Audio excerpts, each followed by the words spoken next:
Okay, so today we're going to demonstrate changing the windshield wipers on a 2011 Toyota Corolla. So, take the windshield wipers off the windshield, and then we're going to use a trick to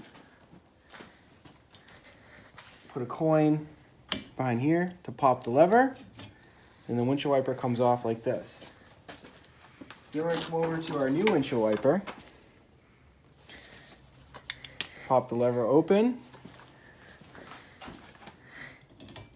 pop it in like this, close it, and then we're going to remove the yellow protective strip and put the windshield wiper back down. So on the second windshield wiper, it's the same steps.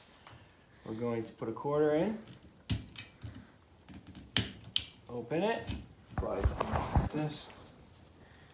There we go. That one didn't come out of the package the same way as the other one did.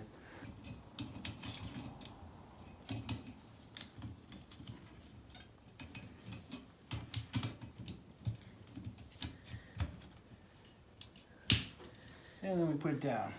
Oh, take the yellow protective strip and we put it down. And that's it. They're done.